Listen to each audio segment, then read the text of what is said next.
Era un movimiento militar inesperado, un rayo en un cielo sereno, que fue el 4 de junio del año 43 y aparece Perón. Y ahí se cambian todas las piezas en el tablero, empezamos a estudiar no tanto los problemas mundiales como los temas nacionales, empezamos a comprender qué quería decir industrialización, estructura agraria, oligarquía, intereses del puerto, monopolio porteño de los recursos nacionales durante un siglo. En realidad empezamos a comprender la historia argentina con el golpe militar. Y a través de la historia argentina llegamos a comprobaciones contemporáneas. Decía Benedetto Croce que toda historia es una historia contemporánea, está vista, el pasado está visto desde el presente.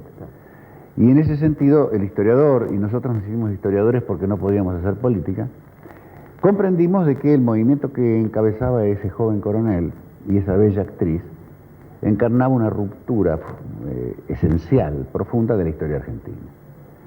Y entrábamos en una nueva época. Esa época duró, como usted sabe, 10 años, donde se desenvolvieron las líneas motrices de una formidable legislación social, se repatrió la deuda externa, se estableció los primeros fundamentos de la doctrina básica de una ciencia nacional y de una tecnología propia con la Comisión Nacional de Energía Atómica, se fundó la Fuerza Aérea Argentina, la Marina Mercante, la industria pesada. Es decir, parecía que la Argentina iba a entrar a la modernidad. Y todas las fuerzas tradicionales de la vieja Argentina agroexportadora, desde los terratenientes y comerciantes, importadores, socialistas, radicales, conservadores, los grandes diarios de doctrina de la capital, las academias, Borges, Victorio Campos, se unieron para derribar a ese intento de entrar a la modernidad, en nombre de una democracia formal apoyada por los Estados Unidos y las grandes potencias. No querían que en realidad nos constituyésemos en una nación autónoma. Y ese largo exilio que va a suceder a la caída de Perón va a agotar las energías del viejo argentino patriota que fue Perón, y cuando regresa, 18 años después, regresa para morir. De alguna manera la oligarquía le había robado el tiempo, que es la materia de la vida. Y entramos en ese largo periodo del 55 a hoy en un ciclo que yo podría designar como el ciclo de la contrarrevolución. Empieza en el 55 y de alguna manera concluye con la llegada del presidente Menem en el año 89. Y el presidente Menem ya no es el presidente Perón. La Argentina no es aquella Argentina. El ejército no es el ejército, ni la clase obrera ni el partido peronista. Los únicos que están iguales que en aquella época son los partidos tradicionales hostiles al peronismo. ¿Y los factores de poder? Y los factores de poder están iguales. Diría yo que la herencia que enfrenta Menem es de tal naturaleza y ninguno de los grandes órganos de expresión y radial y televisivo de Buenos Aires se ha dignado reconocerlo, es pesadísima porque son 35 años de descapitalización de las empresas del Estado, de endeudamiento del país, de debilitamiento y caos de las Fuerzas Armadas, de reducción del número relativo y absoluto de la clase obrera y de la, podríamos llamar, la planta industrial de la Argentina.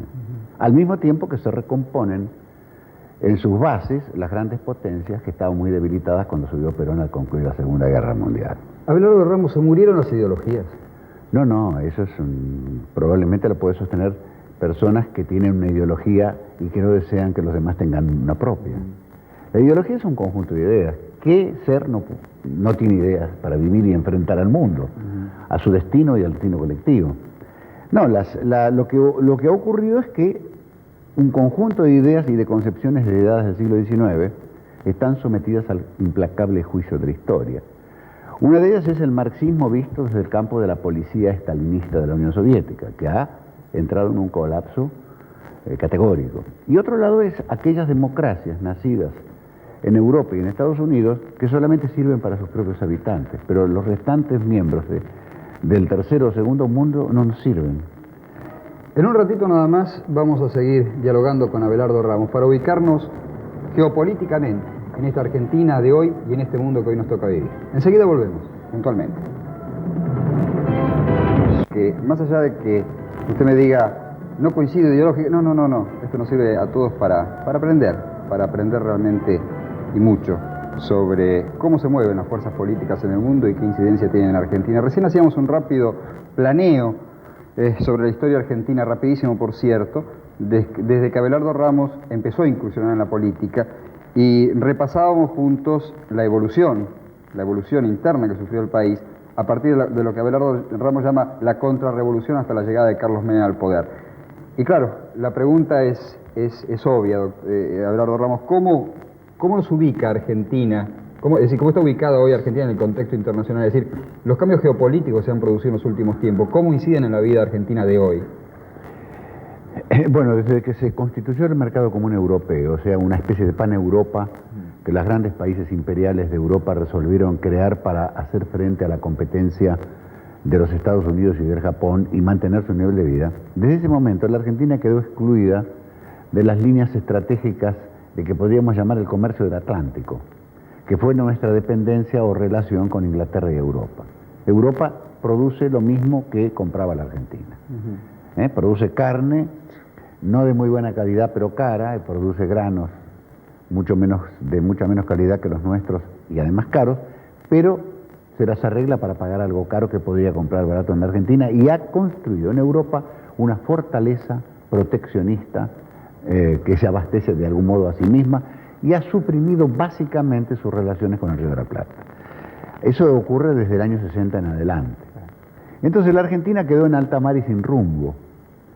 Entonces empezó a orientarse a vender trigo, por ejemplo, maíz a la Unión Soviética, hasta que la Unión Soviética está en crisis profunda.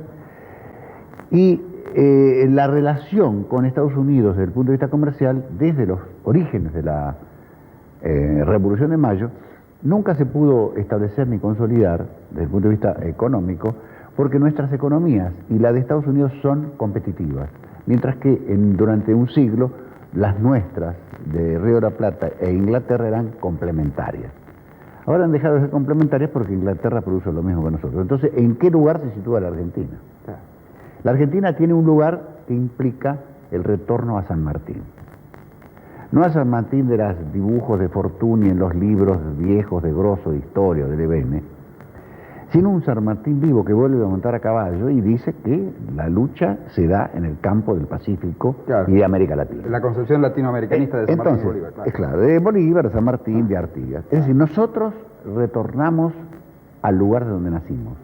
Retornamos a un contorno geopolítico, histórico y cultural que se llama la Patria Grande. Y el mérito del presidente actual y de los presidentes de Uruguay, Paraguay y Brasil es el de haber firmado lo que se llama el Tratado de Asunción, que establece un mercado común llamado Mercosur, que va a culminar en diciembre de 1994. ¿Esto qué quiere decir? Un sector de la prensa de la Argentina, de Buenos Aires sobre todo, disminuye las cosas importantes e hipertrofia las cosas insignificantes. El poder de la prensa porteña, de las grandes metrópolis en general, es el poder no de publicar, sino de omitir.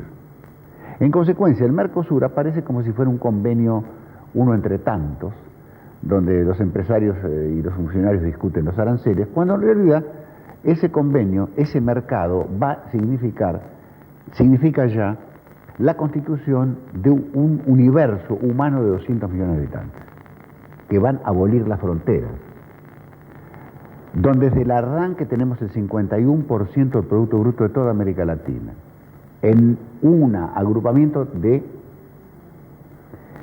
11 kilómetros cuadrados, 11 millones de kilómetros cuadrados, 51% del Producto Bruto y casi 200 millones de habitantes, que van a poder circular bienes y personas sin fronteras.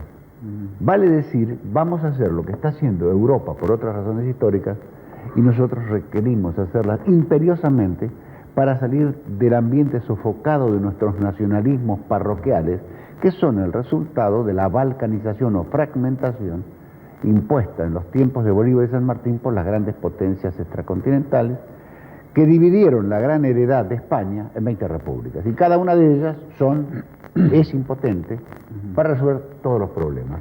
Ahora, ¿a las grandes potencias extracontinentales les conviene la consolidación de una América Latina unida? No les conviene históricamente, ellas están muy ocupadas con sus propios problemas, pero no pueden ver de ninguna manera con simpatía de que América Latina se una, si no, no hubiera ocurrió el fracaso de San Martín, de Bolívar, de Artigas, etc. Es evidente que la constitución de la nación latinoamericana está en marcha. El Mercosur es un paso gigantesco hacia ella. Y van a aparecer enormes dificultades para el Mercosur, que de pronto el ministro Cavallo establece, qué sé yo, un arancel que no corresponde a los intereses del Uruguay, como ayer ocurrió, bueno, y se discute, pero se discute dentro del marco del convenio. Lo que quiero decir es que en algún momento un empresario riojano que no le van bien las cosas se va a agarrar un camión y se va a ir con su familia y sus chirimbolos y artefactos a Curitiba, a Porto Alegre. Un industrial brasileño va a venir de Bahía y se va a instalar en Catamarca. Va a ser el contorno de una formidable economía de escala, de un mercado inmenso, con un destino inmenso y con una formidable capacidad de negociación al resto del mundo. En otras palabras, lo que está ocurriendo con el Mercosur, que no tiene su debido manifestación política, cultural, histórica, etcétera, se lo adelanta de algún modo lo que ha decidido los 4 presidentes al establecer como materia obligatoria en las escuelas argentinas el portugués y como materia obligatoria en las escuelas de Brasil el castellano. Y además está funcionando en las fronteras el portuñol. Están haciendo de algún modo aquí aquella vieja unidad ibérica de Portugal y España que las intrigas imperiales inglesas separaron en 2 reinos hostiles y que nosotros heredamos con una vieja rivalidad Brasil y la Argentina que no responde a las necesidades internas de nuestros pueblos, sino que antes, por el contrario, permitió que existieran patrias chicas que no podían enfrentar a las patrias grandes, cuando en realidad tenemos la patria chica es la Argentina y la nación es Latinoamérica. No va a ser posible en el contorno de un mercado común que incluye no solamente bienes y servicios como en el Tratado de México y Estados Unidos, sino personas, documentación única, reglamentación de los códigos, uniformidad de los códigos, armonización de las estructuras jurídicas. O sea, los contornos de una gran nación posible, de una nueva geopolítica y de una revisión de la historia. En consecuencia, la garantía de la paz formidable que va a reinar en América Latina sin ninguna clase de recelos de tipo fronterizo o esos litigios que nos amenazaron en algún momento con llevarnos a la guerra con Chile.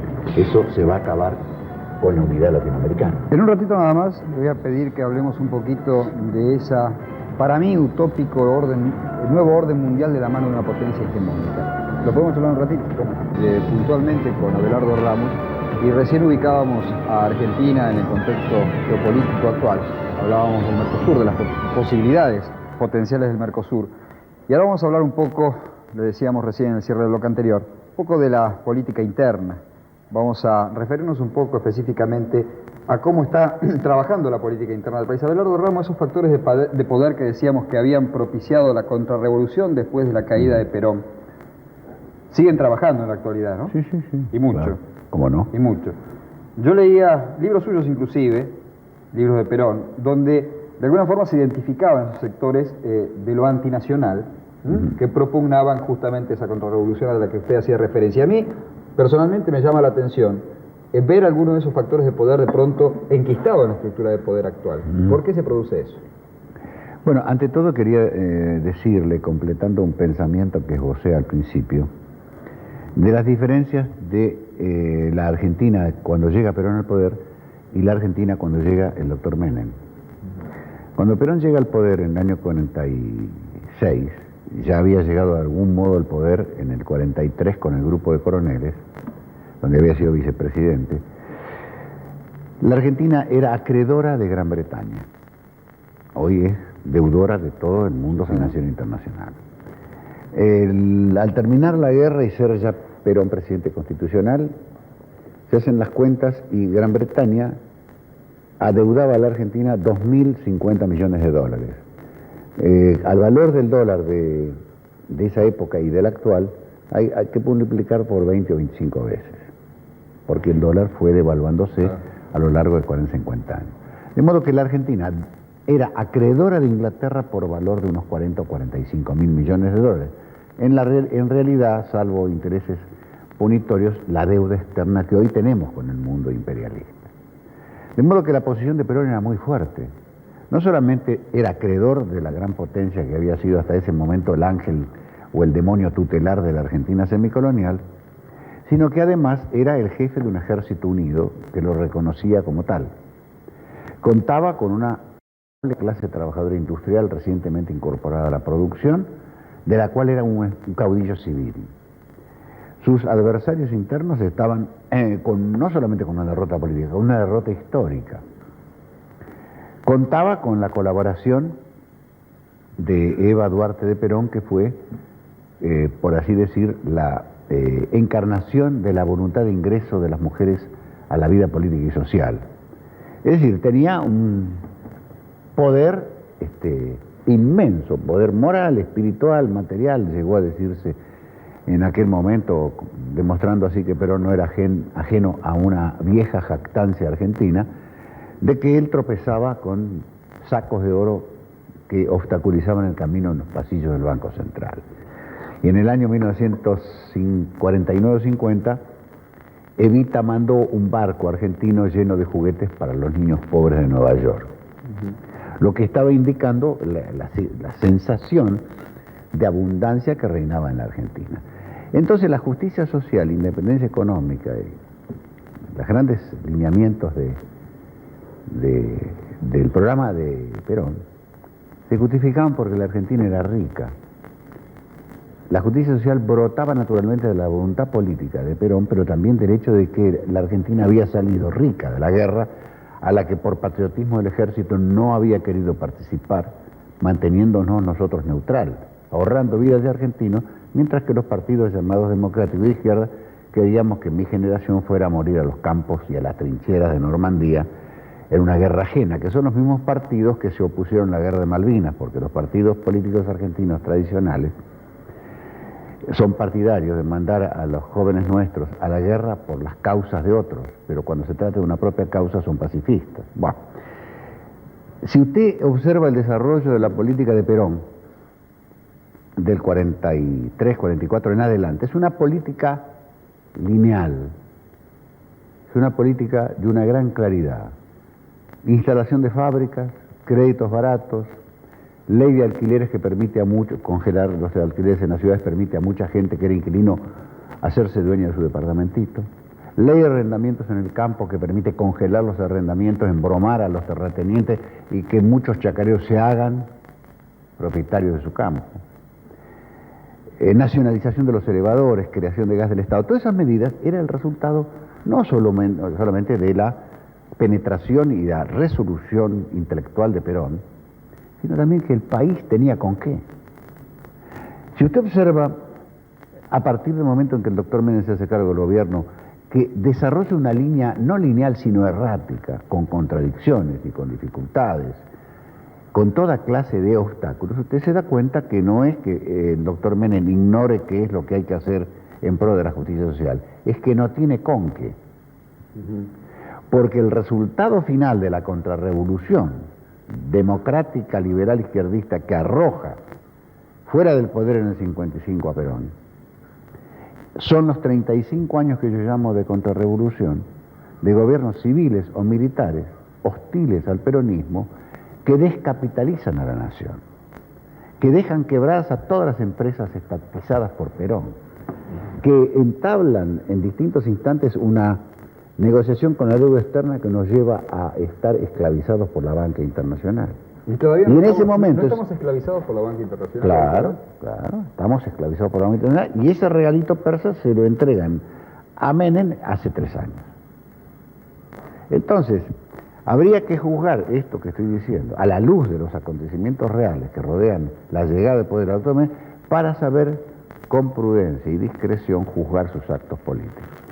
Porque si yo le digo a usted que cuando el presidente Alfonsín huye por la ventana del poder constitucional que le otorgaba el derecho de quedarse hasta diciembre y 6 meses antes se va de la Casa de Gobierno, atado por los resultados no solo de su propia incompetencia para ejercer el mando, sino también de los 30 y tantos años de negocios, negociados y vaciamiento del país que habían operado sus antecesores. Entonces, hay que juzgar, me parece a mí, al gobierno actual a la luz de toda esa contrarrevolución y a la luz de una Argentina tan distinta a la que encontró Perón cuando llegó al poder. ¿Y cómo se convence a la gente de que siga cargando el mayor esfuerzo sobre la espalda del pueblo trabajador? Es decir, ese viejo concepto de Perón, el esfuerzo no debe ir más sobre la espalda del pueblo trabajador. Sin embargo, seguimos cargándolo sobre la espalda del pueblo trabajador. Lo que ocurre es... ¿Cómo decimos a la gente, tenga paciencia, aguante, aguante un poco más? ¿Cómo se lo explicamos? El asunto es eso, lo tienen que explicar los hombres que están en el gobierno. Nosotros no podemos explicar eso. Lo que podemos hacer nosotros es sí mencionar qué novedad ha aportado este gobierno. La novedad, en un sentido positivo. ¿Qué novedad ha aportado?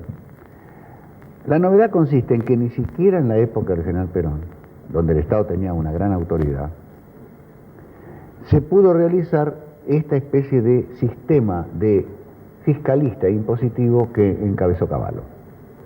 ¿Le gusta a usted la política económica de Domingo Cavallo? No, hasta ahora el doctor Cavallo, que es un gran técnico, ha desarrollado lo que yo llamo una política fiscal y financiera, y hace falta que ahora se convierta en ministro de Economía. ¿Lo seguimos un ratito? ¿Cómo no? Enseguida volvemos, puntualmente. La edición de Puntualmente con Abelardo Ramos. Y cuéntenme un poco cómo es el asunto de que ahora Domingo Cavallo tiene que transformarse en ministro de Economía. ¿Cómo es? Yo creo que el equipo que él tiene ahí de la Fundación Mediterránea es de lo mejor y más competente y honesto que hay en el país. Es un equipo formidable y es un acierto de Menem haberlo encontrado y designado. Creo que él ha restablecido, Cavallo y el presidente Menem, la autoridad del Estado, ha restaurado el poder del Estado en un estado en disgregación de los distintos gobiernos donde no había ninguna fiscalización sobre la empresa privada. Y en consecuencia no se cobraban impuestos. No había la estructura de la DGI ni de los sistemas de fiscalización que disolvió totalmente Martínez Dios y otros antes que él, para que los señores fabricantes o terratenientes o abogados o médicos o de la clase media alta para arriba pagaran impuestos. Y en consecuencia, si no se paga impuestos, la caja del Estado no se llena de dinero y en consecuencia no puede haber buenos sueldos para nadie. Ni hacer un camino, ni pagar un maestro, ni atender los intereses de la deuda externa. La deuda externa, etcétera, etcétera. No hay para nada. Entonces, lo que ha hecho este gobierno, ante todo, y diría yo que ese es el mérito esencial hasta ahora, es cobrar los impuestos. En este momento se está llegando a alrededor de 250, 300 millones de dólares de excedente de caja todos los meses. Esos millones de dólares salen de los bolsillos de la gente de la riqueza conspicua, como se dice en términos, por así decir, económicos. La gente que tiene mucho dinero, que tiene empresas, que son rentistas, que tienen yachts, que tienen casas en Nueva York, esa gente está pagando. Y no paga desde hace más de 20 años o más. En consecuencia, se están restableciendo las finanzas del Estado, se está restableciendo, además, las cajas de jubilaciones que habían cesado por el saqueo indiscriminado de los gobiernos. Cuando llega Menem al poder no había dinero en las cajas de jubilaciones.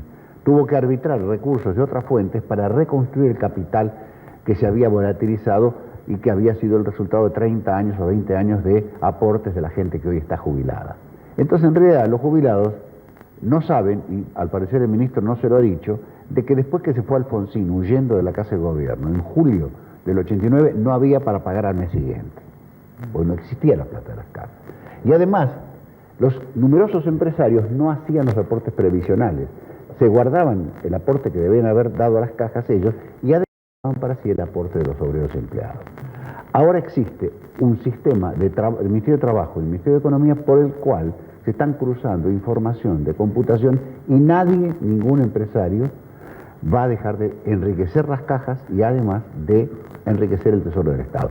Eso creo que ha sido una capolaboro magistral, estricto, hasta popularmente se llama a los cobradores de impuestos los intocables, que van desde los estratos más acomodados de la clase media profesional universitaria hasta los más grandes.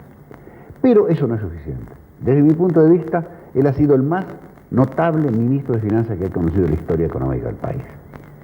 Y al mismo tiempo, yo diría que hace falta que él asuma el papel de ministro de Economía. En el sentido que la economía es la producción de bienes al servicio de los hombres y de las mujeres que componen un pueblo. En otras palabras, necesitamos reanudar aquella carrera productiva que cesó de un solo corte cuando cayó Perón y que fue deformando la sociedad argentina. Y eso es una parte no conocida, no estudiada de lo que ocurre, es el fondo de lo que ocurre. La sociedad argentina es esencialmente improductiva en el campo agrario y en el campo industrial. ¿Por qué? Porque en el campo agrario, en el área de los grandes dominios señoriales, lo que llamamos terratenientes, permanecemos con los niveles de ganado de 1910, cuando había 4 vacas por habitante. Y ahora, y había 10 millones de habitantes, 40 millones de vacas. Y ahora seguimos alrededor de eso cuando tenemos 32 millones de vacas. No aumenta la producción pecuaria y no aumenta la producción agrícola.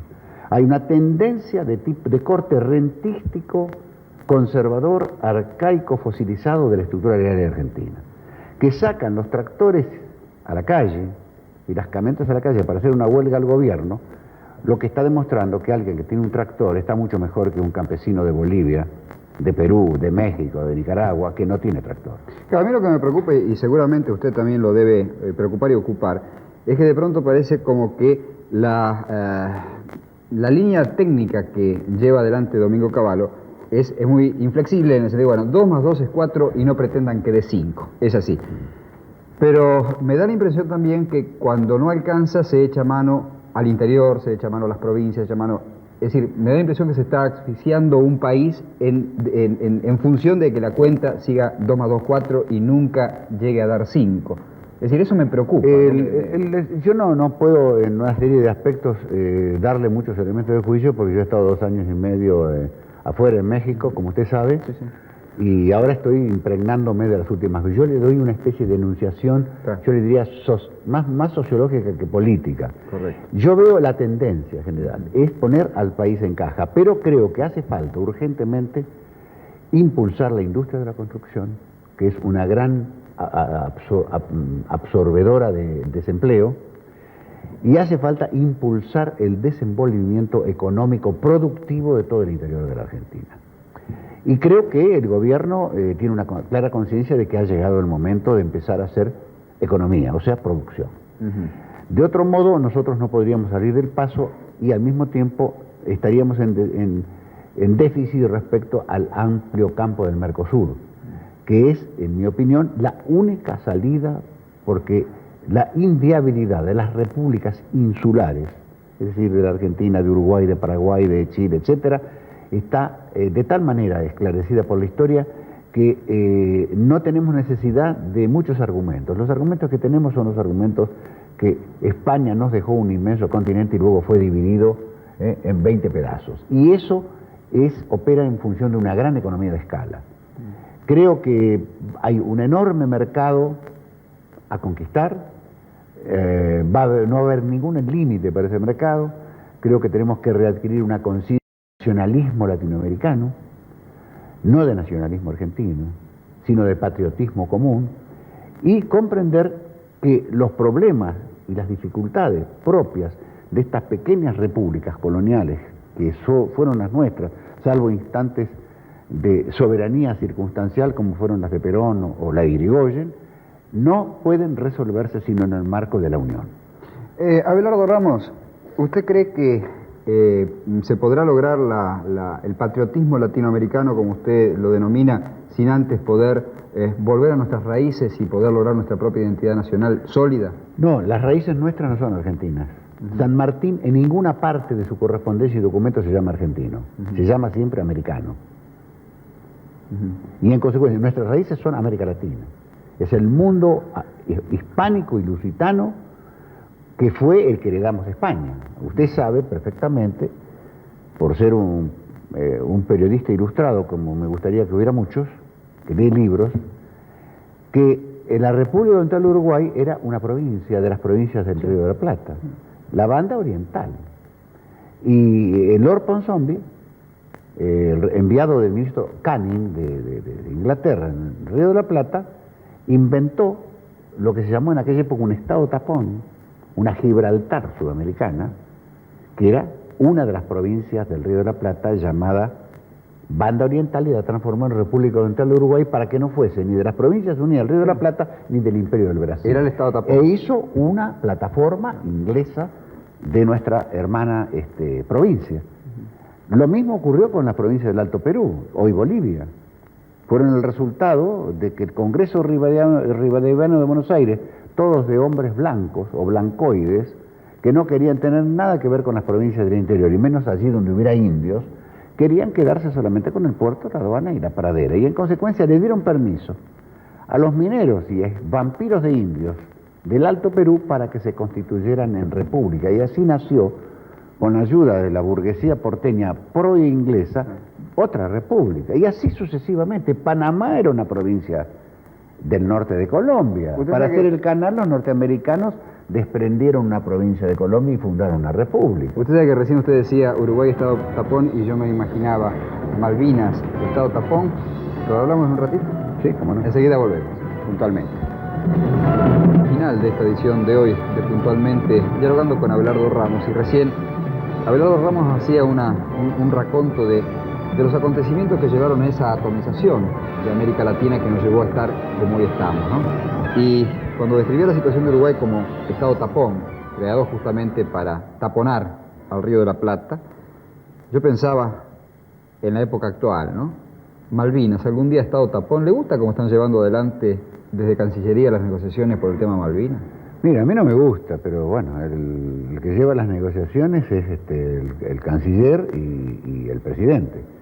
Creo que no puede dar muy buenos resultados. Ellos han estado haciendo lo que hacen siempre los ingleses. Pero estábamos hablando recién de una... Usted dijo que la conversión era informal. ¿Puedo volver atrás? Por supuesto, por supuesto. No, me dejó pensando el tema que tanto nos preocupa a todos de los jubilados. Usted sabe que yo estuve de embajador en México 2 años y medio, y ahí aprendí un poco otra parte de América Latina.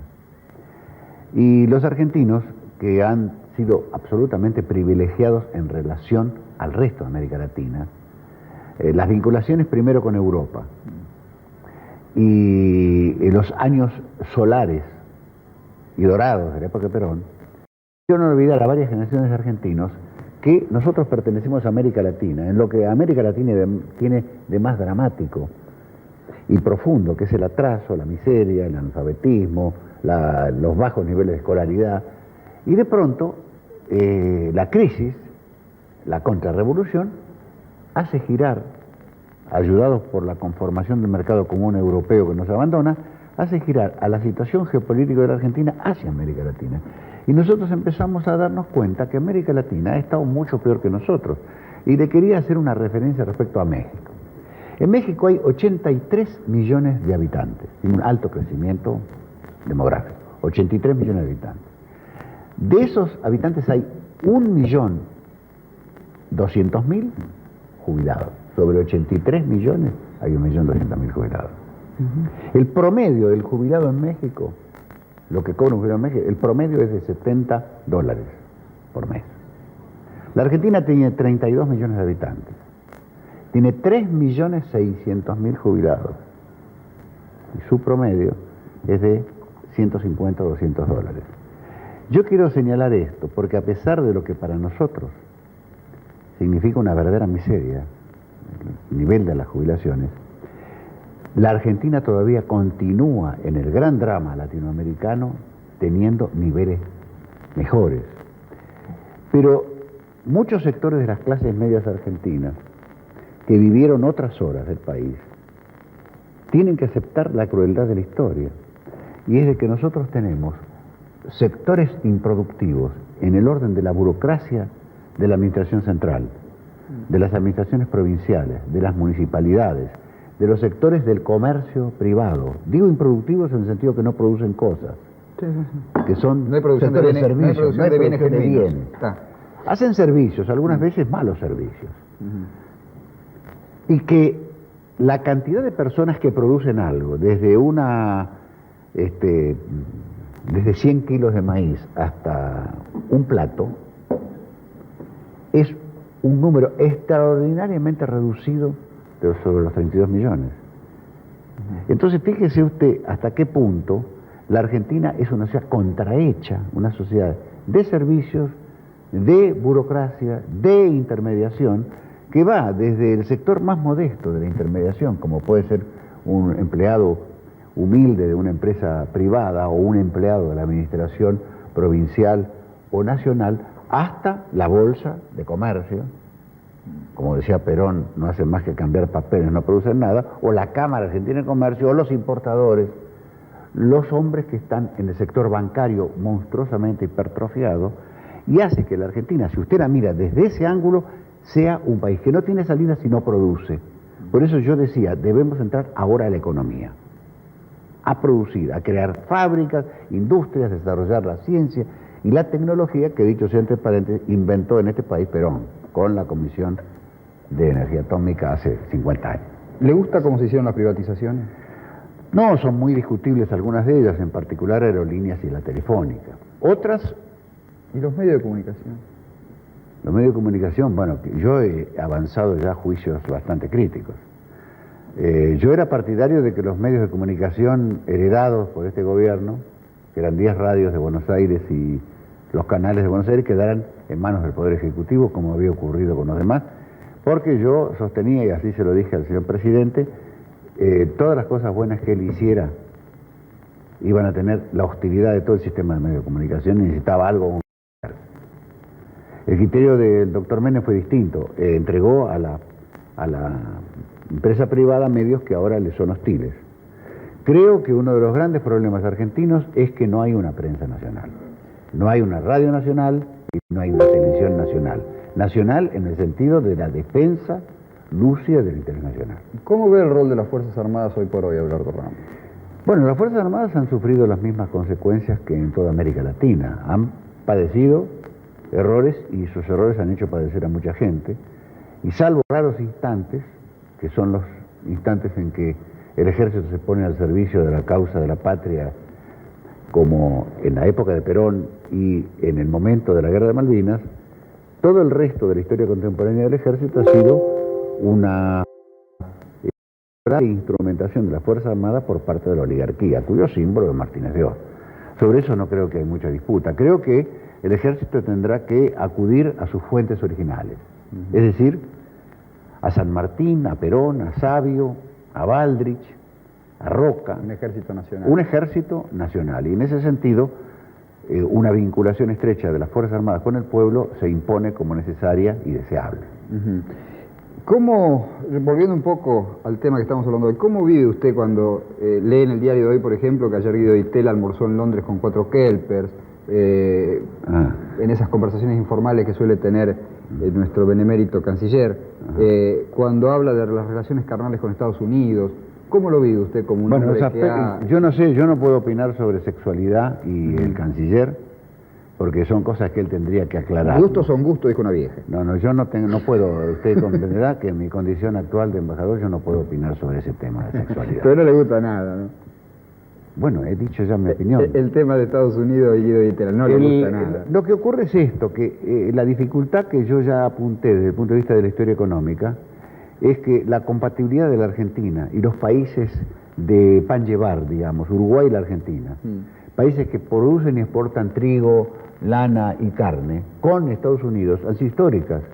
No así con Inglaterra, que había una complementación. Entonces con Estados Unidos las relaciones no han sido hasta ahora, no han podido ser económicas. Nosotros podemos comprar, pero no podemos venderle. Seguimos un poco en el viejo esquema. Por eso mismo yo le decía que la reorientación geopolítica de la Argentina es hacia el corazón, hacia los orígenes, un regreso a los orígenes, que es América Latina. Abelardo Ramos, yo le agradezco infinitamente que nos haya acompañado en esta emisión de Puntualmente, porque quiero reiterar, lo que decía en la apertura del programa. Para mí es un honor y es un placer. Soy un periodista que desde hace muchos años vengo leyendo y estudiando mucho, sobre todo lo que usted ha escrito, y me ha servido a lo largo de mi vida profesional para ilustrarme. Así que tenerlo esta noche frente a frente para mí es un honor. Le agradezco que haya venido. Le agradezco a usted mucho su amabilidad.